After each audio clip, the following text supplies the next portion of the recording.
pantai itu apa nih banyak sampah tuh.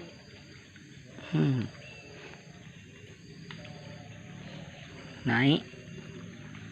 Tak ada benda.